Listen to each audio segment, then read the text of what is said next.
빛이 어둠에 비추기 시작합니다. 그러면 어둠은 자신의 정체가 완전히 드러나게 됩니다. 그리고 사람들은 그 어둠의 정체를 보고 깨닫기 시작합니다. 어둠은 그것이 못마땅해 빛을 공격하고 더 이상 자신의 어둠이 드러나지 못하도록 여러 가지 조치를 취하게 됩니다. 27절부터 보면 예수님께서 성전을 거니실 때에 대제사장들과 서기관들, 장로들이 나와 말합니다. 28절입니다. 이르되 무슨 권위로 이런 일을 하느냐? 누가 이런 일 할 권위를 주었느냐? 이들이 와서 예수님께 따지는 것은 앞에서 성전을 정화했던 사건 때문입니다. 예수님께서 성전에서 장사하던 사람들의 상을 뒤엎으시고 난 이후에 예수님께 나와 묻고 있는 이 사람들은 예수님의 그런 행동 때문에 직접적인 피해를 본 사람들입니다. 이들은 성전에서 돈을 바꾸고 재물을 팔아 실제적으로 이덕을 보던 사람들이었던 것이죠. 그런데 예수님께서 뒤엎으셨으니 무슨 권위로, 즉 누구에게 허락을 받고 이런 일을 하고 있느냐라고 묻고 있는 것입니다. 여러분, 그런데 이 말에 또 다른 숨은 의도가 있는데요. 지금 성전에서 제일 큰 권위자는 하나님, 그 다음은 대제사장입니다. 만약 예수님이 하나님께로부터 받은 권위로 이런 일을 했다라고 말하면 그 말하는 순간 신성모독으로 몰고 갈 수 있고, 또 다른 권위를 들어서 말하면 그 권위는 대제사장보다 낮은 권위이기에 다시 장사를 시작할 수 있었던 것입니다. 즉, 이 대답도 저 대답도 모두 예수님이 답하시는 순간 함정에 빠지고 마는 것이죠. 그래서 예수님은 대답을 하시기보다 그들을 향해 이와 비슷한 질문을 던지십니다. 30절에 보면 요한의 세례가 하늘로부터냐 사람으로부터냐 내게 대답하라.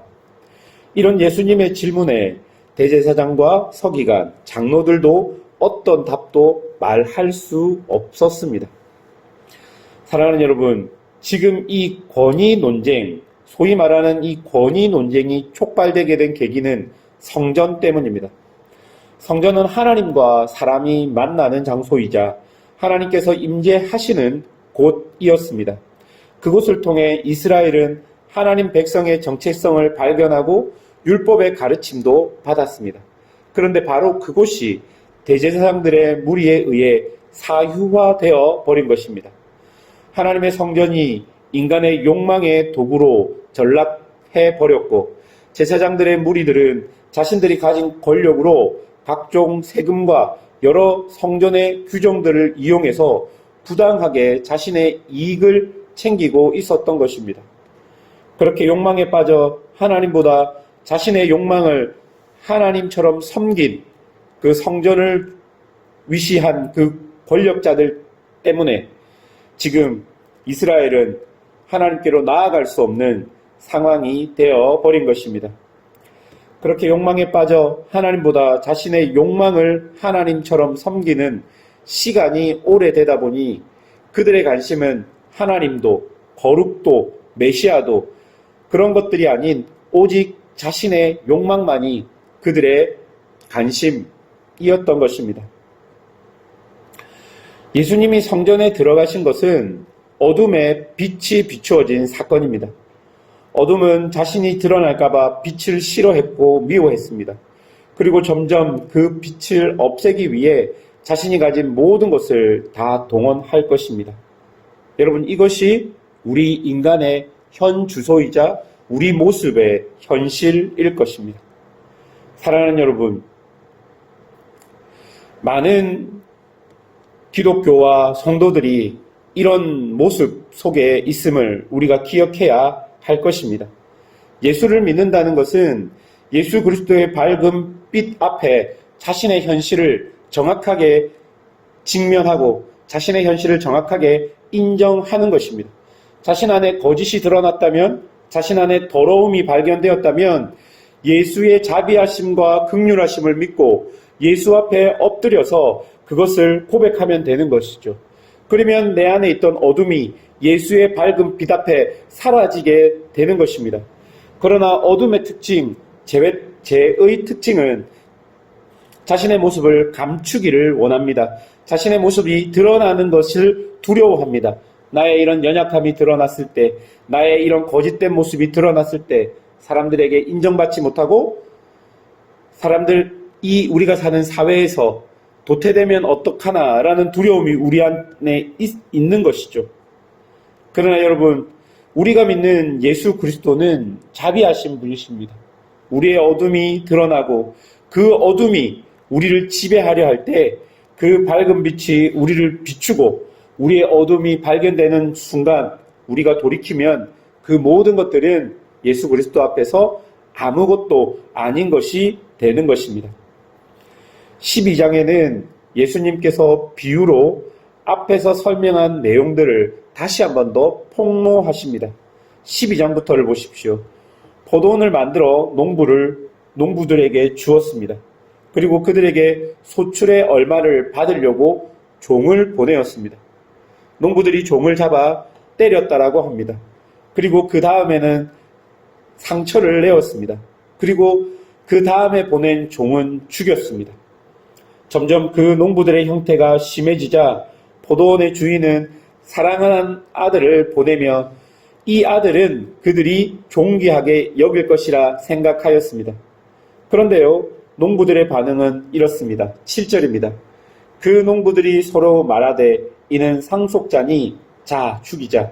그러면 그 유산이 우리의 것이 되리라 하고. 여러분, 바로 이것이 위에서 일어난 성전과 예수님 그리고 대제사장들 사이에 일어난 일인 것입니다.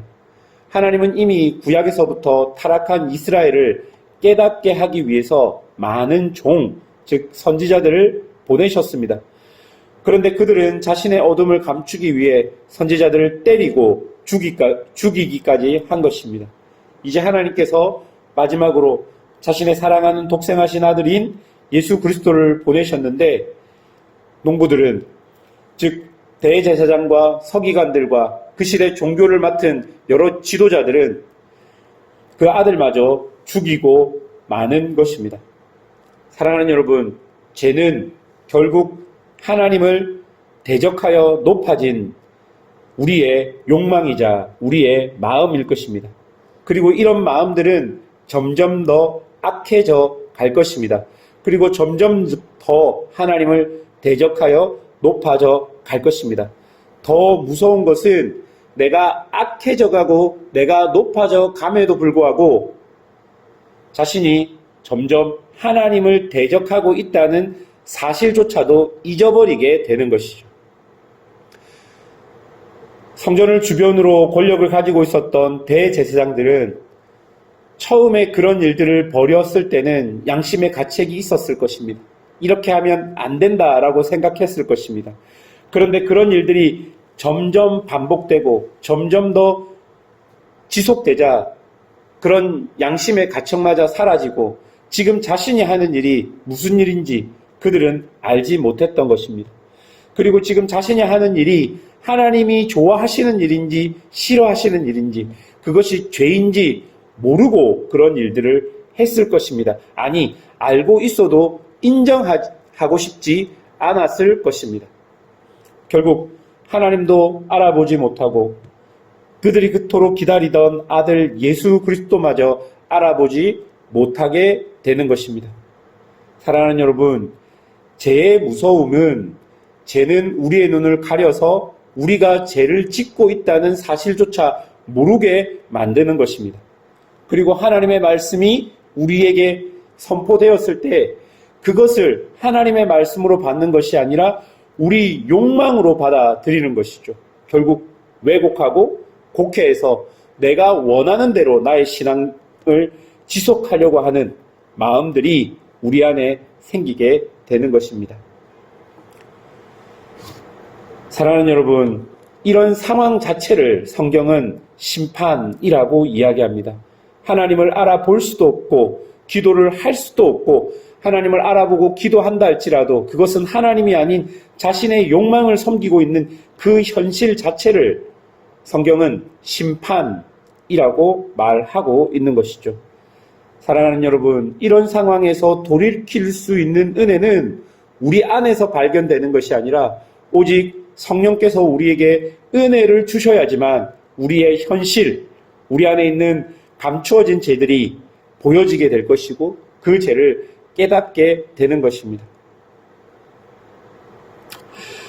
결국 대제사장들과 서기관들과 장로들은 며칠 뒤 예수를 잡아다가 산헤드린 공의에서 심판하고 로마의 총독에게 예수를 넘기고 하나님의 아들을 십자가에 못 박는, 자신들이 매일 제사를 드리는 그 하나님의 아들을 십자가에 못 박는 그런 일들을 하게 되는 것입니다.